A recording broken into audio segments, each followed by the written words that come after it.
vaya encontrando, se puede ir poniendo de pie.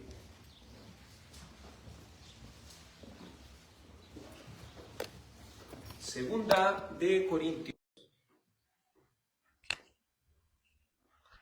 capítulo 1. Estudiaremos desde el verso 12 al verso 24. Dividiremos sí este sermón en dos partes. Segunda de Corintios 1, verso 24. Una vez que lo hemos encontrado, nos ponemos de pie y leemos todos juntos con solemnidad delante de nuestro Dios. Leo en el nombre del Padre, del Hijo y del Espíritu Santo. Porque nuestra satisfacción es esta, el testimonio de nuestra conciencia, que en la santidad y en la sinceridad que viene de Dios, no en sabiduría carnal, sino en la gracia de Dios, nos hemos conducido en el mundo, y especialmente hacia ustedes, porque ninguna otra cosa les escribí, sino lo que leen y entienden, y espero que entenderán hasta el fin. Como también ustedes nos han entendido en parte que nosotros somos el motivo de su gloria, así como también ustedes la nuestra en el día de nuestro Señor Jesús. Y con esta confianza me propuse ir primero a ustedes, para que 2 veces recibieran bendición. Es decir, quería visitarlos de paso a Macedonia, y de Macedonia ir de nuevo a ustedes, y ser encaminado por ustedes en mi viaje a Judea. Por tanto, cuando me propuse esto, ¿acaso obré precipitadamente? ¿O lo que me lo propongo conforme a la carne, para que en mí haya al mismo tiempo el sí, sí y el no, no? Pero como Dios es fiel, nuestra palabra a ustedes no es sí y no. Porque el Hijo de Dios, Cristo Jesús, que fue predicado entre ustedes por nosotros, por mí, Silvano y Timoteo, no fue sí y no, sino que ha sido sí en él. Pues tantas como sean las promesas de Dios, en él todas son sí. Por eso también, por medio de él, es nuestro amén, para la gloria de Dios por medio de nosotros. Ahora bien, el que nos confirma con ustedes en Cristo y el que nos ungió es Dios, quien también nos selló y nos dio el Espíritu en nuestro corazón como garantía. Pero yo invoco a Dios como testigo sobre mi alma, que por consideración a ustedes no he vuelto a Corinto. No es que queramos tener control de su fe, sino que somos colaboradores con ustedes para su gozo, porque es en la fe que permanecen firmes. Amén. Oremos. Amado Padre Celestial, el sermón del día del Señor ha sido ya leído, los versos, Señor, y los capítulos que por misericordia nos ha tocado leer, Señor, serán expuestos ahora. Por eso le ruego, Padre Santo, que me permita predicar bajo la iluminación del Espíritu Santo. Le ruego, Señor, que cada hermano, que cada hermana, que cada joven y niño pueda entender con claridad la palabra que será expuesta el día de hoy. Te ruego, Señor amado, que guardes a nuestros hermanos del sueño, que los guardes, Señor, del cansancio, Señor, también mental, que los guardes también, Padre Celestial, de todo pensamiento que quiera entorpecer el prestar atención, Señor, delante de ti. Tu palabra será predicada y debe ser recibida con total solemnidad. Tu palabra será predicada y debe ser recibida, Señor, con todo el respeto y el amor que se merece delante del Señor. Te ruego también por aquellos que no han nacido de nuevo, por si es su voluntad, Señor, concederles hoy, por medio de su palabra, un nuevo nacimiento. Padre, que tu palabra corra y sea glorificada, y sea prosperada para aquellos, Señor, que la has enviado.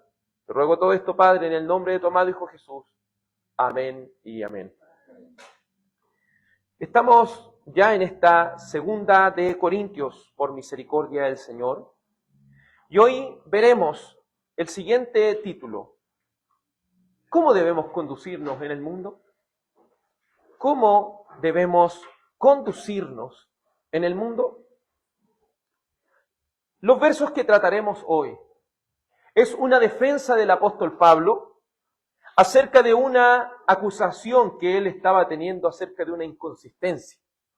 ¿Por qué una inconsistencia? Porque se estaba diciendo que el apóstol Pablo decía que iba a ir a Corinto, pero al final no fue. Entonces la iglesia de Corinto pensó, y estos falsos maestros que se introdujeron ahí, falsos apóstoles, empezaron a decirle ahí a la iglesia: el apóstol es medio mentiroso. Él dijo que iba a venir y al final no vino. El apóstol no cumple su palabra. El apóstol, si no cumple su palabra, ¿cómo va lo que está predicando? ¿Nosotros le vamos a creer? Se fija, algo tan mínimo. Pretende de alguna manera mermar su credibilidad, debilitar su predicación. Pero esta falsa acusación estaba de mal manera fundada. Porque veremos por medio de la Escritura, como así lo dice el verso 23, pero yo invoco a Dios como testigo sobre mi alma, que por consideración a ustedes no he vuelto a Corinto. Yo les prometí que iba a ir a Corinto, pero porque yo los considero, yo no voy a ir. Porque Él entiende que hay un bien mayor dentro de todo esto. Él entiende que hay un propósito más grande, porque siempre el Evangelio está primero. En ese contexto abordaremos estos versos y veremos cómo de esta defensa del apóstol Pablo podremos extraer cómo hemos de conducirnos en este mundo. Mire, eso es lo precioso de la Escritura, como una defensa del mismo apóstol. Nos podrá enseñar de cómo hemos de conducirnos en este mundo, de cómo hemos de vivir nuestra vida. Porque les digo una cosa, amados, no es solo lo que prediquemos, es si lo que predicamos lo cumplimos. Podríamos hablar tanto de Cristo, pero si eso no se ve reflejado en nuestra vida, en realidad todo eso es vacío y vano. Pero el apóstol Pablo les demostrará a los corintios que él se conduce en el mundo, y donde quiera que él esté, se conduce como un verdadero creyente.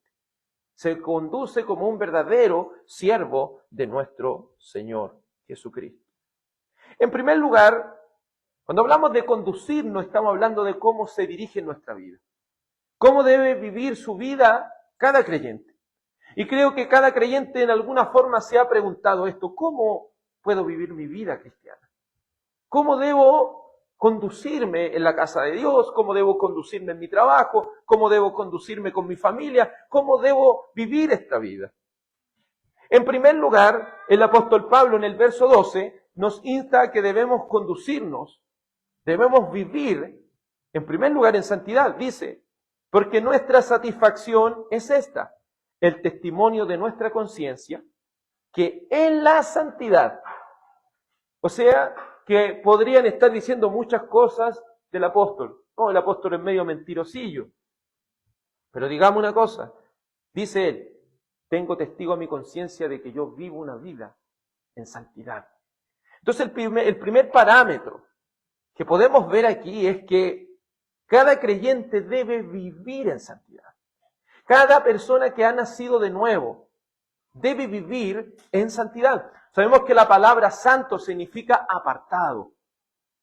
Y cuando hablamos de santidad, hablamos de que hemos sido apartados para ya no vivir como el mundo, sino vivir como Dios lo ha establecido en su santa palabra.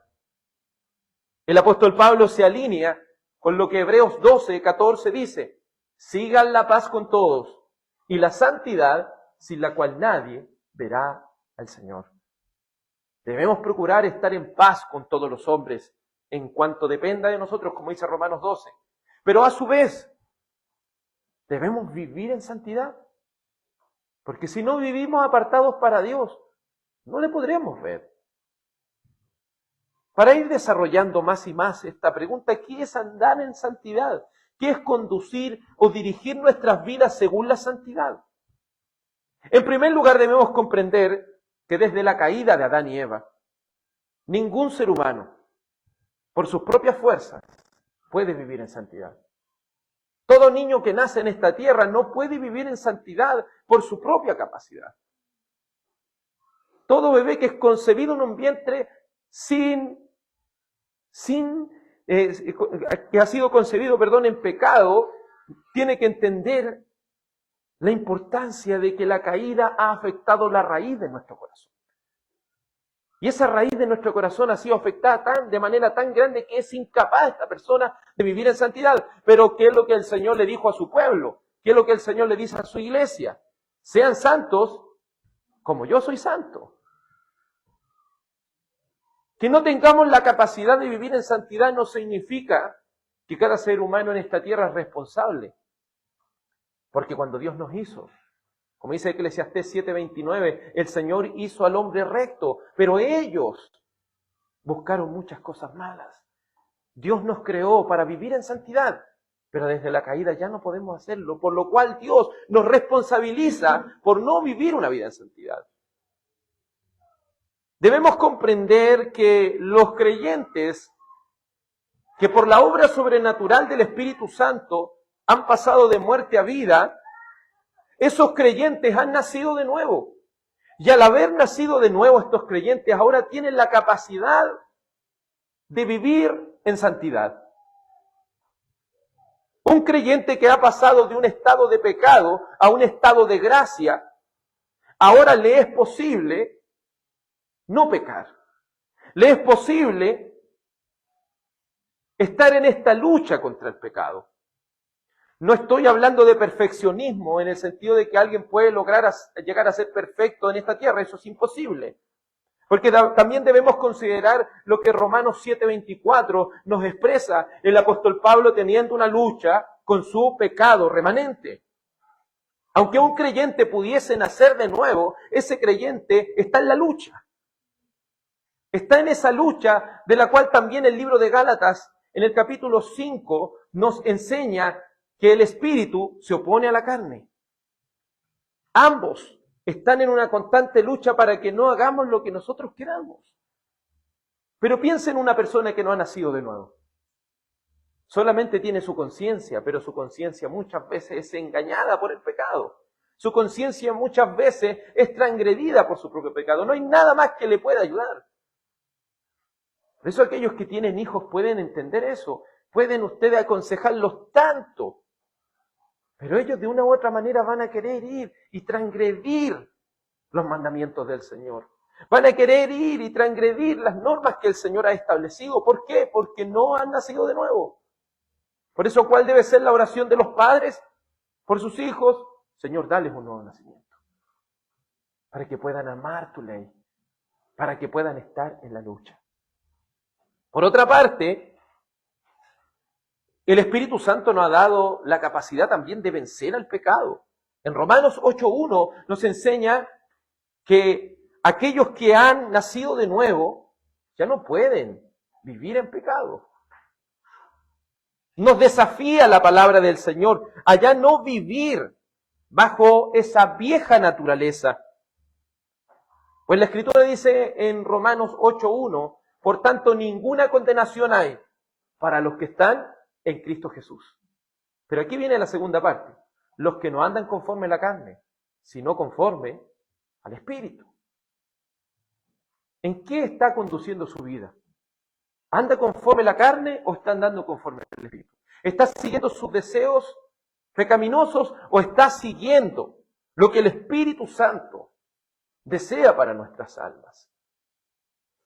Aparte de eso, aparte de esa capacidad que Dios le ha dado a cada creyente de vivir en santidad y de estar en la lucha con su pecado, también le ha dejado medios de gracia en los cuales este individuo puede ser edificado. Le ha dejado la predicación de la palabra, le ha dejado la lectura de la Biblia, le ha dejado la oración, le ha dejado este compañerismo cristiano en el cual podemos amonestarnos lo uno a lo otro. Por lo tanto, no es que una persona que haya nacido de nuevo no tiene herramientas. Tenemos herramientas. Tenemos una capacidad dada por el Señor. Por tanto, santidad significa que desde que fuimos transformados por medio del Espíritu Santo y apartados por Él, desde que fuimos unidos a Cristo. Ahora debemos vivir conforme a la voluntad de Dios y no conforme a los deseos pecaminosos de nuestra vieja naturaleza.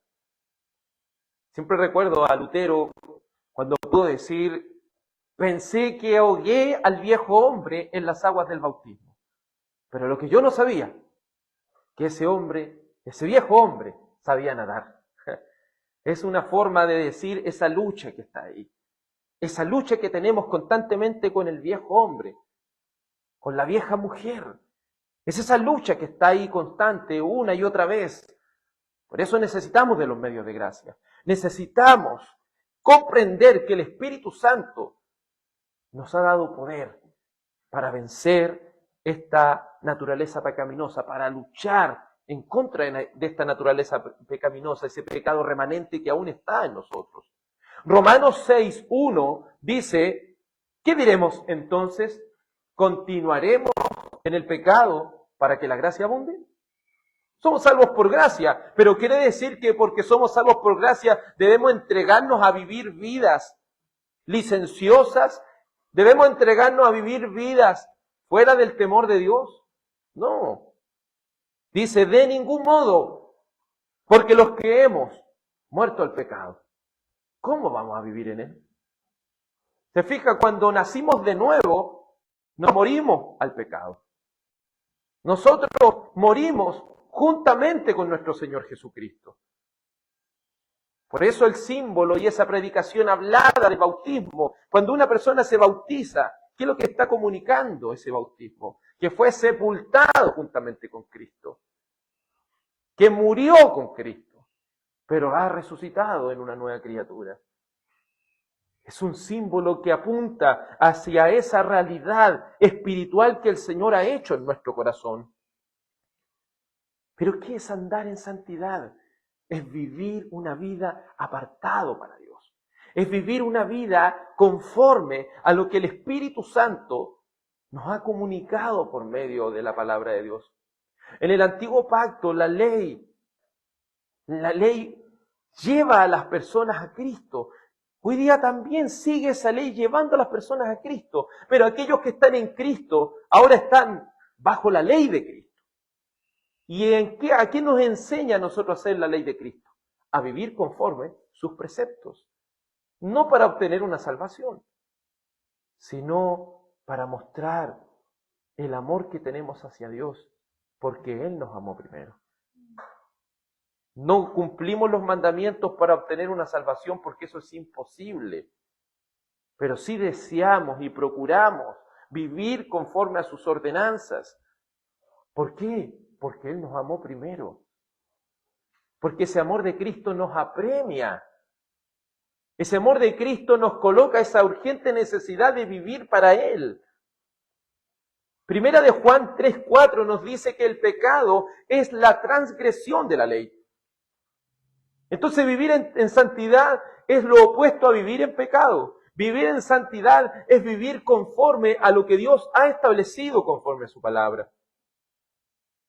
Por eso, amados, cuando usted viene al culto y escucha que se lee la ley, luego también se lee acerca de la gracia de Dios. ¿Qué es lo que quiere comunicarnos? Que ese es el estándar que Dios demanda de nosotros. Y que a su vez nosotros estamos viviendo en la gracia de Dios. Y así podemos vivir, poniendo por obra esta ley de Cristo. Por eso estás viviendo en santidad. Estás viviendo conforme a los mandamientos de Dios. Estás viviendo conforme a su ley. Estás practicando esta verdad constantemente, sabiendo que hay un pecado remanente en ti y en mí. Conociendo que hay algo que se va a intentar oponer y que si nosotros bajamos la guardia, el pecado va a causar algún estrago en nosotros. Aunque si es una persona que ha sido salva, no va a perder su salvación, pero sí va a traer mucho dolor a nuestro corazón.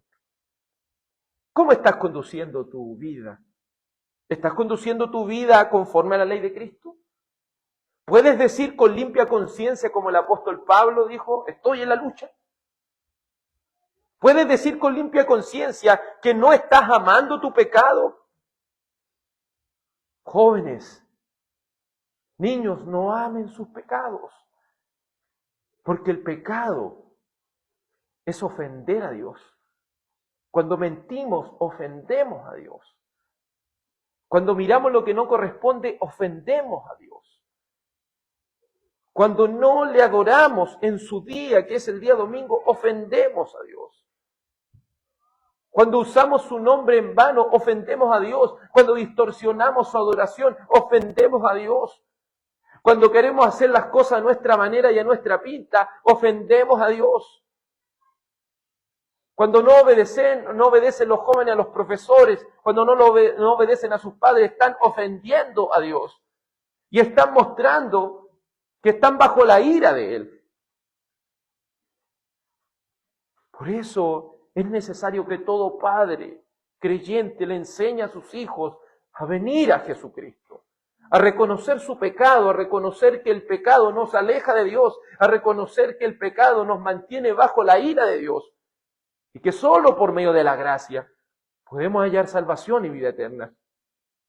Jóvenes, niños, vengan a la gracia de Cristo, porque solo en Jesús pueden hallar paz. ¿Y por qué dirán? Porque el Padre está airado, está enojado contra todo aquel que no está en Cristo, contra todo aquel que está en contra de su ley. ¿Y cómo podemos obtener la paz? Solamente por medio del Evangelio. Y ese Evangelio es Jesucristo. El Padre lo envió a esta tierra para que viviese una vida perfecta por nosotros. Y para que por nosotros padeciera en la cruz del Calvario y pagara cada uno de nuestros pecados. Él fue sepultado y al tercer día resucitó. Y esa resurrección ha atestiguado que así como Él murió y resucitó, nosotros también moriremos y resucitaremos en una nueva criatura. Esa resurrección ha atestiguado que el Hijo de Dios ha sido hecho Señor y Cristo.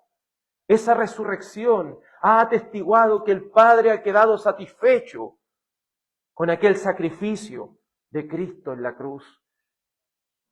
Esa resurrección ha atestiguado de que el Hijo de Dios ha vencido a la muerte. Por eso vengan a Jesucristo. No solo los niños y los jóvenes, sino cada uno de los que aún no han nacido de nuevo. Y no solo los que no han nacido de nuevo, sino que constantemente nosotros los creyentes debemos estar viniendo una y otra vez a Cristo. Una y otra vez a nuestro Señor. Para hallar descanso para nuestras almas.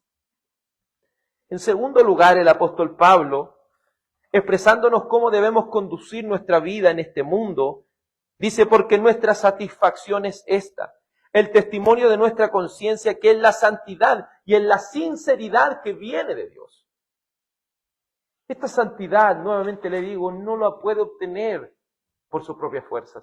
Esta santidad proviene de Dios.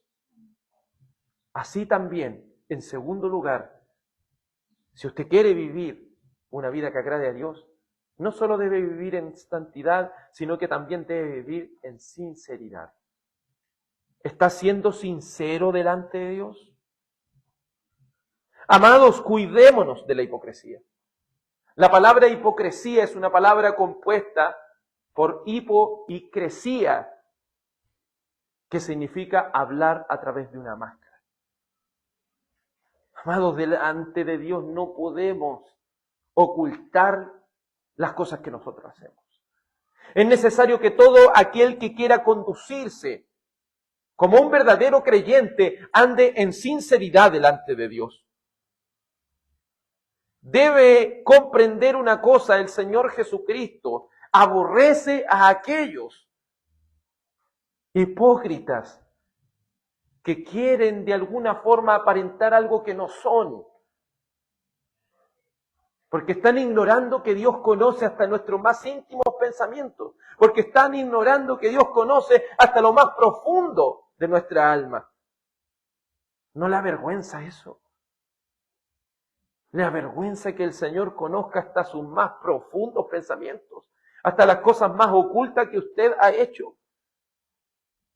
Si puede reconocerlo, venga a Jesucristo con sinceridad, abra su corazón. Hay personas que dicen, pero si Dios ya lo sabe, sí, pero quiere oír de tu boca que verdaderamente estés arrepentido de tus pecados. Quiere oír de tu boca, de tus labios, que confieses tu maldad, que confieses tu iniquidad, que confieses que le has fallado y has transgredido su ley. Mateo 23, 27, el Señor se enfrenta a los fariseos y les dice, ¡ay de ustedes, escribas y fariseos hipócritas, que son semejantes a los sepulcros blanqueados! Por fuera lucen hermosos, pero por dentro están llenos de huesos de muertos y de toda inmundicia. Y aquí viene la conexión y dice, así también ustedes, por fuera parecen justos a los hombres, pero por dentro están llenos de hipocresía y de iniquidad. Mire la comparación que hace el Señor. Un hipócrita es igual que un sepulcro blanqueado. ¿No ha tocado ir al cementerio? Hay sepulcros que están hechos de una manera muy bonita, una arquitectura preciosa, buena pintura, buenas baldosas. Pero ¿qué es lo que hay dentro? Si no solo muerte, hedor, putrefacción. No conseguimos absolutamente nada con aparentar justicia en nuestro exterior, si por nuestro interior estamos podridos de pecado. Por eso, amados, cuidémonos de la hipocresía. Y una de las cosas y una de las maneras más buenas para poder luchar en contra de la hipocresía es leer constantemente la Escritura, porque ella nos muestra lo que hay en nuestro corazón.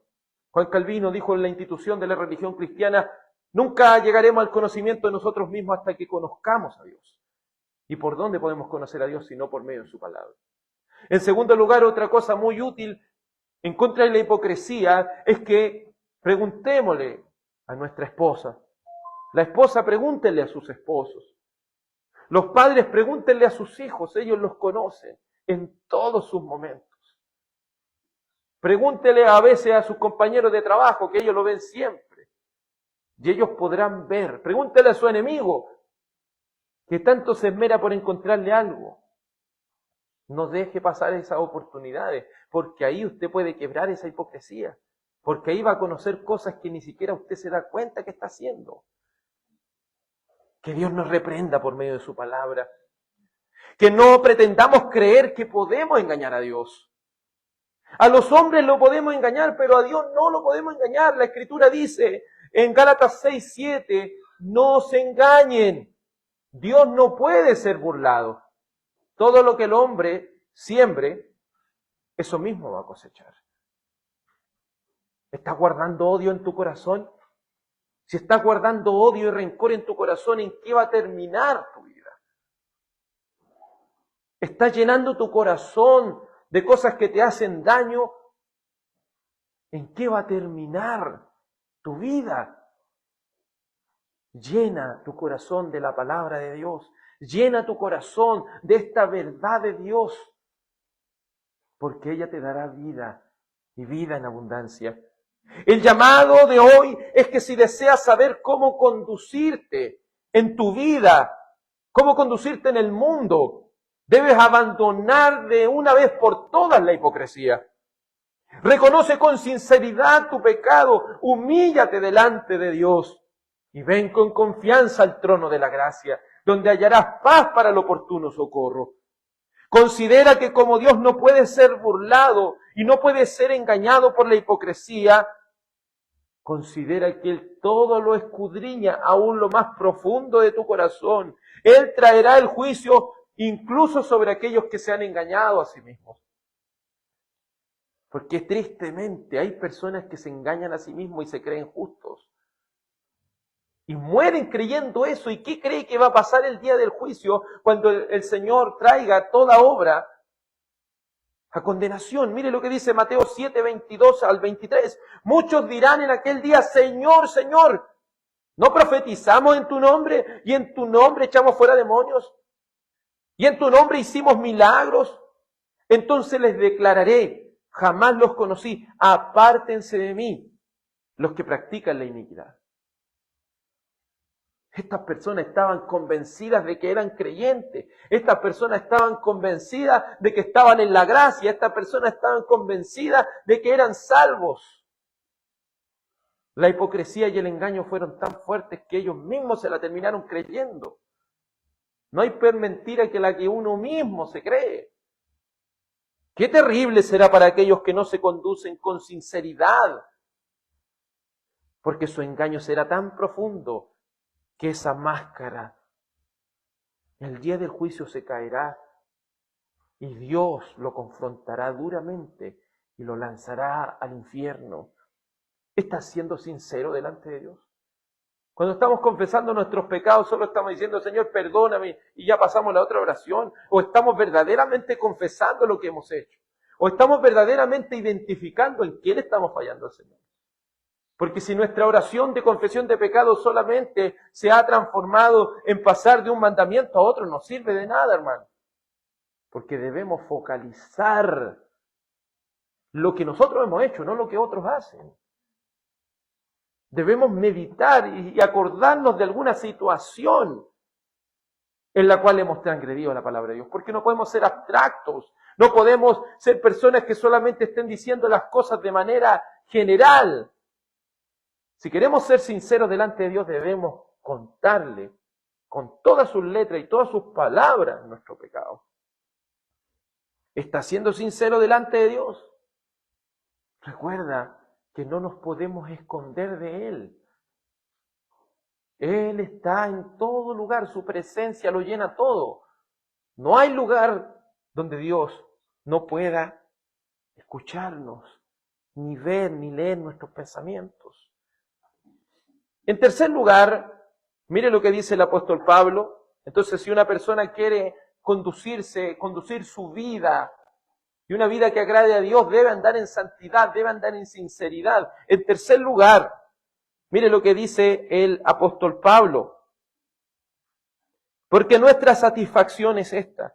El testimonio de nuestra conciencia, que es la santidad y en la sinceridad que viene de Dios, no en sabiduría carnal, sino en sabiduría de Dios, nos hemos conducido en el mundo y especialmente hacia ustedes. Entonces, en tercer lugar, debemos conducirnos bajo una sabiduría espiritual y no una sabiduría que es conforme a este mundo. Cuando hablamos de la sabiduría espiritual o aquella sabiduría que proviene del Espíritu Santo y que solo aquellos que han nacido de nuevo pueden experimentar, hablamos de la capacidad de discernir o juzgar correctamente lo que es verdadero. Una persona sabia no es una persona que está llena de conocimiento solamente en su cabeza. Eso es tener conocimiento. Una cosa es tener inteligencia, ser rápido para aprender. Otra cosa es tener conocimiento, buena capacidad para retener. Pero ser sabio es saber tomar decisiones conforme a la palabra de Dios. Ser sabio es tratar de discernir las cosas conforme a la palabra de Dios. Es tener la claridad de qué decisión tomar en el momento preciso y justo conforme a la palabra de Dios. La sabiduría es tan importante para el creyente que comienza, según Proverbios 1:7, con el temor a Dios. Si alguien quiere ser sabio y tener esa sabiduría divina que proviene de Dios, debe primero entender, como dice Proverbios 1:7, el principio de la sabiduría es el temor a Dios. Debemos temer a Dios. ¿Se fija por qué debemos ser sinceros? Porque cuando somos sinceros reconocemos que tenemos temor a Dios. Porque donde quiera que estamos, sus ojos están ahí mirándonos. Y también se desarrolla en la acción y en la toma de decisiones que nos permiten conducir de buena manera nuestra vida. Y las Escrituras mismas nos enseñan que si tenemos falta de sabiduría, ¿qué debemos hacer? Pedirle al Señor. Santiago 1:5, si alguno tiene falta de sabiduría, pídasela al Señor. ¿Te cuesta discernir entre lo santo y lo profano? ¿Te cuesta tomar buenas decisiones? Pídele al Señor de todo corazón, porque Él te dará sabiduría. Él nos ha dejado esa promesa. Pidan esta sabiduría y yo se la voy a dar. Pida sabiduría, no se canse de pedir esta sabiduría. Esta sabiduría que proviene de lo alto. Esta sabiduría nos lleva, y esto también es importante comprenderlo cuando abordamos la sabiduría. Una persona puede tener inteligencia y conocimiento y no necesariamente sabiduría. Pero una persona que tiene sabiduría, tiene inteligencia y tiene conocimiento. ¿Se fija? Usted para tener sabiduría necesita inteligencia y conocimiento. Pero si no tiene, y si usted podría tener inteligencia y conocimiento, pero si no tiene sabiduría tampoco le sirve. Entonces por eso la sabiduría es esencial e importante. Y esa sabiduría también nos ayuda a ir tras este entendimiento, porque necesitamos tener un entendimiento claro. Y eso es lo que aquí el apóstol Pablo en su defensa dice. No en sabiduría carnal, sino en la gracia de Dios, nos hemos conducido en el mundo y especialmente hacia ustedes, porque ninguna otra cosa les escribimos sino lo que leen y entienden. Y espero que entenderán hasta el fin, como también ustedes nos han entendido en parte, que nosotros somos el motivo de su gloria, así también ustedes, la nuestra en el día de nuestro Señor Jesús. Una vez que entendemos que el principio de la sabiduría es el temor al Señor y que así debemos conducir nuestras vidas, una vez que entendemos que si tenemos falta de sabiduría, según Santiago 1:5, debemos pedirle al Señor, luego de ello debemos seguir avanzando para comprender el propósito de cómo aplicarla a cada aspecto de nuestra vida. Porque no es solo aplicar la sabiduría cuando vengo a la iglesia o cuando estoy en el culto, es también aplicar la sabiduría cuando me toca tomar decisiones en mi vida. Cuando me toca decir esto es de Dios y esto no es de Dios. Pero no como si tiráramos una moneda al aire y viéramos si sale cara es de Dios, sino eso es tomar el nombre del Señor en vano. No tomar la Biblia como para buscar algún texto al azar, eso no es sabiduría de Dios. Sabiduría de Dios es impregnarse de esa palabra y no solo impregnarse de la palabra, sino vivir esa palabra. Para poder hacerlo, el apóstol Pablo nos enseña que no debemos confundir la sabiduría natural con la sabiduría carnal. Por eso aquí el apóstol es claro en decir, no en sabiduría carnal. Si queremos saber cómo conducirnos, debemos diferenciar la sabiduría carnal de la sabiduría espiritual. Aquí nos puede ayudar Santiago en el capítulo 3, verso 13 al 18. Dice el verso 15 así, esta sabiduría no es la que proviene de lo alto, sino que es terrenal, natural y diabólica. Porque donde hay celos y ambición personal, allí también hay confusión y toda obra mala. Cuando hablamos de una sabiduría terrenal, es una sabiduría que se enfoca en la ambición personal. Porque ellos estaban cediendo ante la tentación de querer difamar al apóstol Pablo. ¿Por qué estaban cediendo a esa tentación? Porque ellos querían que el apóstol fuera, y si él dijo que fuera tenía que ir, a toda costa tenía que ir. Pero ¿acaso esa sabiduría no era terrena porque ellos estaban buscando su crecimiento solamente? Ellos no estaban entendiendo que el apóstol Pablo no solo veía a Corinto, él veía las iglesias de Asia. Él tenía preocupaciones más grandes. Y él como lo haría un médico, él tiene que categorizar cuáles están más graves. Pero la iglesia de Corinto, movida por estas falsos apóstoles, lo estaba colocando como, no, viste, no te vino a ver, mira, si él no los quiere a ustedes, es mentiroso, se dijo que iba a ir. Pero ellos no estaban entendiendo que el apóstol Pablo de corazón quería estar ahí, pero no podía, porque él no es omnipresente. Él necesitaba quedarse en Macedonia por un tiempo más, porque habían problemas más graves ahí. Pero él tenía el deseo de estar con los corintios, pero cuando no se puede, ¿qué se puede hacer? Él mostraba su amor sincero. Pero todo lo contrario, en vez de aplicar sabiduría a lo que estaba pasando, ellos, que dice Santiago en el capítulo 3, verso 15, que la sabiduría que es diabólica y es animal, es una que busca solamente lo suyo propio, la ambición personal, los celos. Mire, ¿por qué el apóstol Pablo va a Macedonia y no viene para acá? Busca confusión, busca toda cosa mala. No es sabio la persona que está buscando su ambición personal. Mire, si usted va a tomar alguna decisión, cuídese de estar siendo movido por su propia ambición, por lo que usted quiere.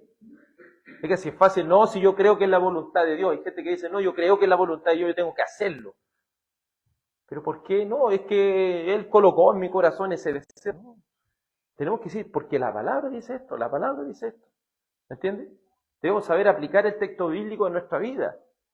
Pero si una persona, no, es que el Espíritu me dijo anoche que era así. No. El Espíritu Santo inspiró la Escritura y dejó la Escritura para que nosotros la estudiemos. Y le pidamos iluminación para comprenderla y así vivir nuestras vidas. Por eso, amados, debemos lograr diferenciar la sabiduría terrenal que busca su propia ambición, busca sus propios deseos, busca sus propios celos, versus la sabiduría que dice el verso 17, la que viene de lo alto, la cual es pura, la cual es pacífica, amable. Se fija que aquí ya con esta primera descripción se diferencia de la sabiduría natural que busca lo de ellos, ¿no? En cambio, la sabiduría de Dios es amable, busca tener amor hacia otros. Y no solo es amable, sino que es condescendiente. Es decir, es un amor que se coloca en el lugar del otro. Llena de misericordia. ¿A quién le hacemos misericordia? A otros. Y de buenos frutos, sin vacilación, sin hipocresía, y la semilla cuyo fruto es la justicia, que siembra en paz por aquellos que hacen la paz. La sabiduría que viene de lo alto siempre está pensando en el otro. Si los creyentes de Corinto hubieran tenido sabiduría en ese momento, no se hubieran puesto a apelar al apóstol Pablo de por qué no fue para allá. Hubieran dicho, y si el apóstol Pablo está preocupado, él está trabajando en la obra del Señor y él está atendiendo a otras iglesias que quizás están más complejas que nosotros. Eso sería aplicar la sabiduría espiritual. Pero versus a la ambición personal, no, el apóstol Pablo es mentiroso. El apóstol Pablo los mintió que iba a venir. Y si eso lo aplicamos en nuestras vidas, de cómo conducirnos en este mundo, de cómo vivir la vida que agrada a Dios, lo primero es siempre vamos a estar buscando el bien del otro. No, es que yo quiero que las cosas, no sé, yo quiero que mi hijo ande de esta forma. Sí, pero ¿conoce el corazón de él? ¿Conoce el corazón de tu hija? Es que es fácil de creer, como todo lo que tiene uno, ¿cierto? Y querer eso traspasarlo a otro. Eso es fácil creer que se puede hacer. Pero eso, si no has nacido de nuevo, ¿cómo lo va a hacer? ¿Conoce el corazón de tu hijo? ¿Conoce sus debilidades? ¿Conoce lo que le duele dentro de su corazón? Eso es actuar con sabiduría. Pero si uno lo empieza a tratar como que en el fondo conocieran y fueran creyentes, totalmente diferente. Es totalmente buscar la propia ambición personal, es buscar lo que ellos quieren y no lo que es misericordia, es condescendencia, buenos frutos. Aquellos que procuran conducirse con sabiduría entienden que no es solo su conocimiento, que no es solo su inteligencia, sino que la sabiduría será puesta en evidencia en cómo vives tu vida, en cómo tomas tus decisiones, conforme al temor y al amor de Dios nuestro Señor. La sabiduría de este mundo está volcada siempre en lo terrenal, siempre los conduce a perseguir la envidia, a realizar su propia ambición personal. Con ese fin toma sus decisiones bien planeadas, pero para hacer el mal, no para hacer el bien. Más la sabiduría que proviene de lo alto toma decisiones que siempre ayuden a los demás. Toma decisiones en pureza, toma decisiones en amabilidad, en misericordia, en buenos frutos, sin inseguridad, sin hipocresía. Lo hace para tener paz y buscar siempre esa paz. Si nos colocamos en los zapatos de los corintios, ¿por qué los corintios pensaban así? Recuerden que los corintios están influenciados por la filosofía griega, la sabiduría griega. Y la sabiduría y la filosofía griega está centrado en el yo. ¿Se fijan? No, yo quiero crecer en el espíritu, yo quiero hacer esto, yo quiero. Y no son cosas que uno podría decir malas, pero al quererlas para uno y solo para edificarse uno ya es malo. Porque la iglesia es un cuerpo. Y si Dios nos ha dado dones, los dones no son para mí, son para otros. Entonces se fija cómo una persona podría tener harto conocimiento, pero si ese conocimiento es solo para envanecerse, es solo para buscar un aplauso, es solo para buscar un reconocimiento, es solo para buscar su realización personal. Yo recuerdo una escena de una persona que una vez la sacaron del púlpito y se enojó tanto que dijo: destruiste mi carrera, destruiste mi forma. ¿Cómo está pensando eso? ¿Qué está buscando ambición personal en un púlpito? ¿El ser conocido? ¿Qué está buscando? Está buscando edificar a otro. Y lo decía con tanta rabia: destruiste mi carrera. ¿Cómo? Por salir del púlpito porque no estaba cumpliendo como un verdadero creyente, no estaba viviendo en santidad. Amados, tenemos que ser conscientes de lo que es verdaderamente la sabiduría. Los corintios están centrados en el yo y veamos, la filosofía griega todavía sigue presente. ¿En qué está centrada la humanidad hoy en día? En el yo. ¿Y la iglesia en qué está centrada? En el yo. No, siempre buscar que oren por uno. Pero ¿cuándo estamos orando por los demás? ¿Entiendes? Ahí también puede estar presente esa sabiduría que no es de Dios. Porque no solo buscamos nosotros beneficiarnos de la iglesia, sino que también nosotros buscamos beneficiar a otros, para que otros también crezcan, entendiendo que otros, y eso es lo que pasa en el cuerpo de Cristo, amados. No creamos a veces que somos los únicos dentro de la iglesia que estamos viviendo problemas. No creamos que somos los únicos que estamos viviendo dificultades. Todos de una u otra manera estamos teniendo luchas contra el pecado. Todos estamos teniendo luchas de una u otra manera. Como lo conversábamos la otra vez con mi hermano Wilson, hay muchas personas que usted les va a contar algo, no sé: oiga hermano, mire, me pasó esto. No, a mí me pasó algo más terrible que usted. Es como esa persona, usted le dice: oiga, me duele la cabeza. A mí es como que si la cabeza me lo hubieran partido con un hacha, ¿sí? ¿Me entiende? Porque siempre quiere tener un dolor más grande, siempre quiere estar más allá, porque quiere ser la persona de más sufrimiento del mundo. Amados, debemos ser condescendientes con los demás. Hay veces que si alguien nos cuenta que está sufriendo, ¿qué debemos hacer nosotros? No contarle que nosotros también, sino ahí estar clamando y estar orando. Y las personas que están recibiendo esta oración deben estar preguntando: ¿y por qué puedo orar por ti, hermano, también? Porque yo sé que a lo mejor tú también tienes tus luchas. ¿Se fija cómo es diferente la sabiduría? No busca la sabiduría del Señor, la sabiduría que viene de lo alto, no busca beneficiarse él o ella nomás, sino que busca también beneficiar a otros para la gloria del Señor. ¿Estás falto de sabiduría? Pídele al Señor.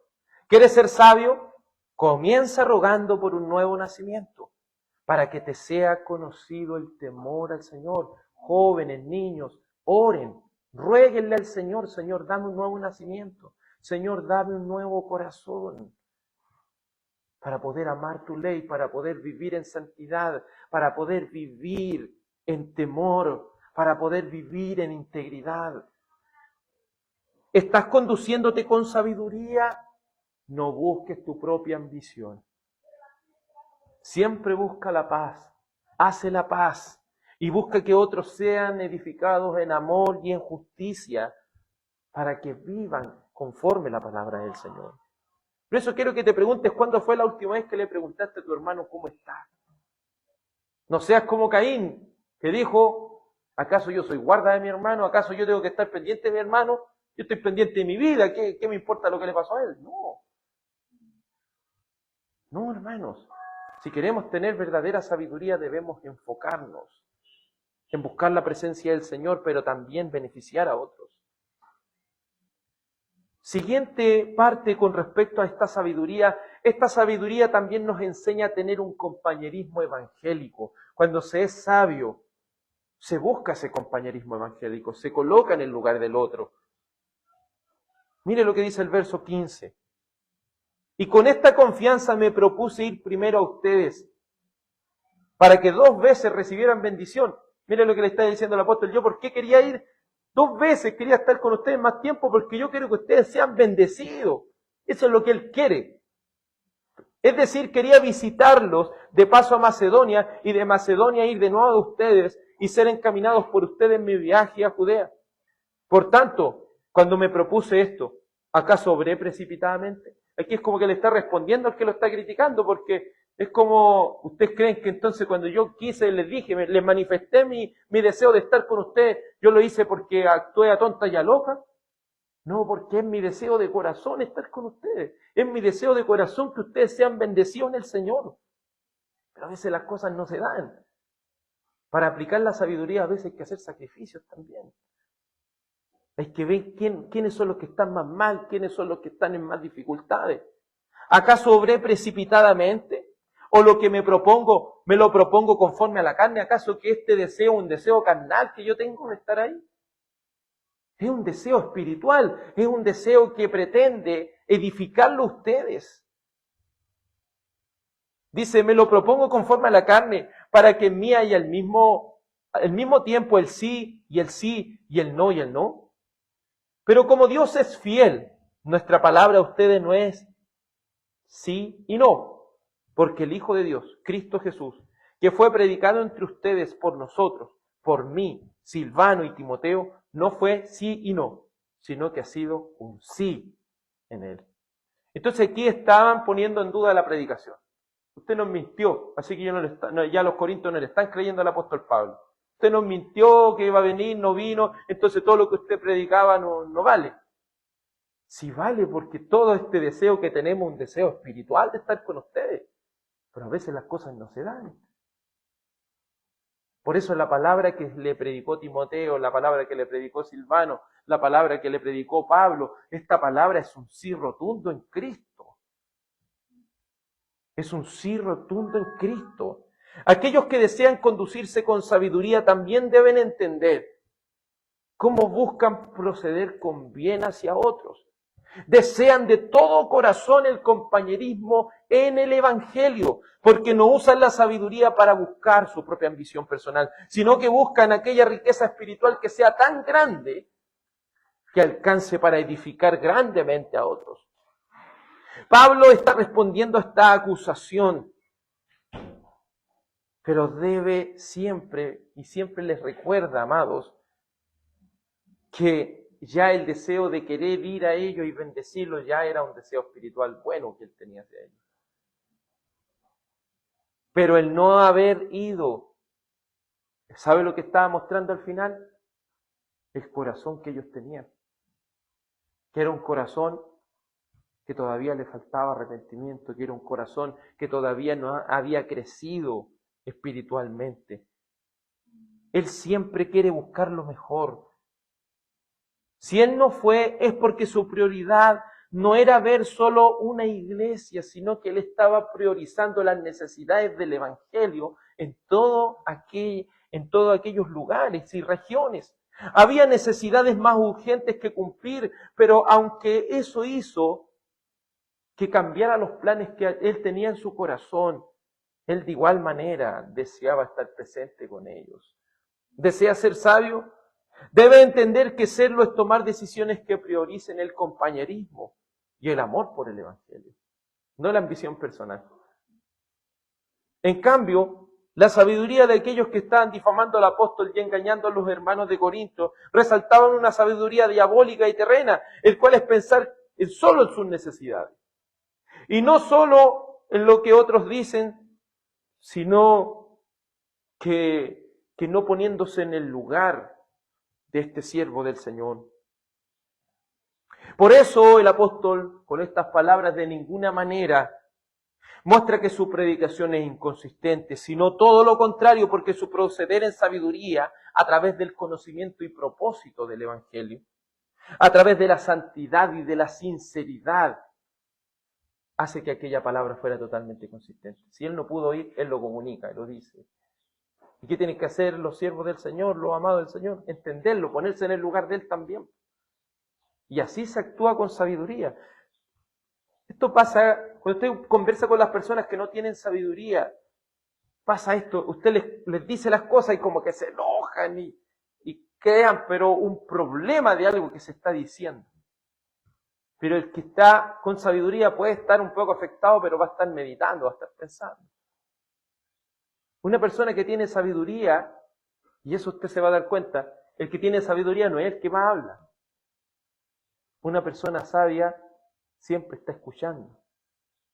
Siempre está escuchando y habla en los momentos precisos. Si queremos ser sabios, aprendamos a escuchar. Aprendamos a escuchar a otros. Queremos conducirnos bien en nuestra vida, aprendamos a escuchar. Como dice Romanos 10:17, la fe viene por el oír y el oír por la palabra de Dios. Ahí podemos nosotros ir creciendo, debemos escuchar esta palabra del Señor. ¿Cómo te estás conduciendo en el mundo? ¿Es lo que predicas consistente con tu propia vida? ¿Estás viviendo en santidad? ¿Estás procediendo con sinceridad?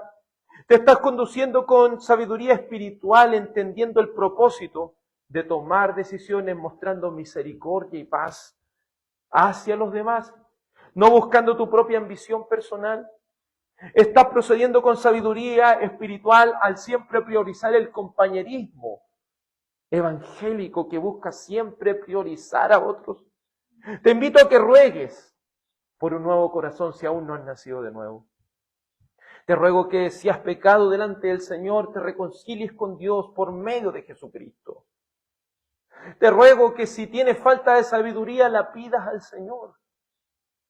Te ruego que puedas venir a este trono de la gracia para proceder con amor hacia otros y buscar siempre que el Evangelio sea glorificado en ese compañerismo evangélico, en sabiduría, en santidad. Que podamos proceder con esa sinceridad. Vamos a orar a nuestro Señor para que Él sea sacando de nosotros toda sabiduría terrenal, sea sacando de nosotros toda aquella ambición personal, toda hipocresía, y que podamos crecer en sabiduría, en amor y en santidad. Oremos. Amado Padre Celestial, reconocemos nuestros pecados delante de tu santa y preciosa presencia. Reconocemos, Padre Celestial, que de una u otra manera la hipocresía tiende, Señor, a nublarnos. Ayúdanos, Señor, a ser sinceros delante de tu presencia y confesar nuestros pecados. Si queremos conducirnos de buena manera en este mundo, si queremos que aquella palabra, aquel evangelio sea efectivo, también nosotros debemos vivir vidas en santidad, apartadas para ti, Señor, en sinceridad, es decir, sin hipocresía, en este conocimiento del propósito y también en este compañerismo cristiano que siempre nos va a ayudar a priorizar a otros también, a entender cuáles son nuestras prioridades, a proceder en nuestras decisiones conforme a tu voluntad. Señor, danos sabiduría. Señor, que esta iglesia, bástate mi gracia, Señor, sea llena de sabiduría, que cada uno de nosotros, Señor, pueda tener esa sabiduría para aplicarla en nuestro diario vivir y tomar decisiones que te glorifiquen, Señor. Y así podamos, por medio de nuestra conducta, callar a los que contradicen. Para que así, por medio de nuestros actos, podamos cerrar la boca de aquellos, Señor, que nos difaman. Porque nuestra conciencia, Señor, y el Espíritu Santo que has puesto en nuestras vidas, es la que nos insta siempre, Señor, a venir a ti. Te ruego por los niños y jóvenes de este lugar, te ruego, Señor, por los que aún no han nacido de nuevo. Señor, te suplico que les des un nuevo corazón, que no se cansen de rogarte de todo corazón y de toda su alma y de toda su fuerza, que puedan tener un nuevo corazón, Señor.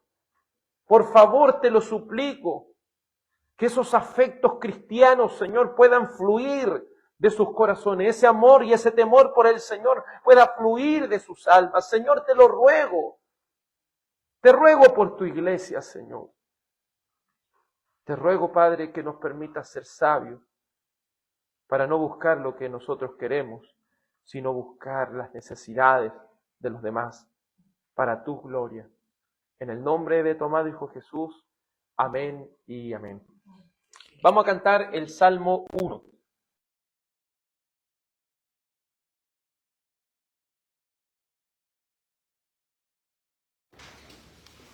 dice así, que tiene mucho que ver con lo que estamos viendo hoy. Este salmo canta que son bienaventurados los que, rechazando las costumbres y consejos de los malos, se aplican en conocer y poner en práctica la ley de Dios, y que son desventurados aquellos que hacen lo contrario. Cantemos, hermanos, de todo corazón, pero también con el entendimiento. Cantemos.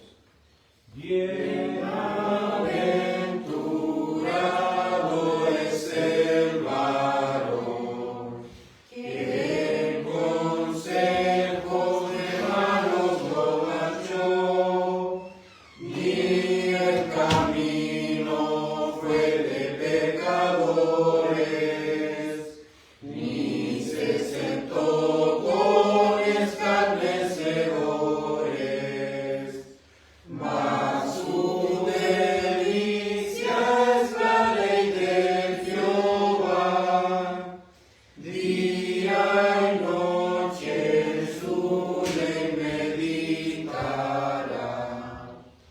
Será cual árbol que plantado está junto a arroyos de aguas y que da siempre su fruto a su sazón de vida, y cuya hoja no será caída, y todo cuanto haga el tal varón prosperará y tendrá bendición.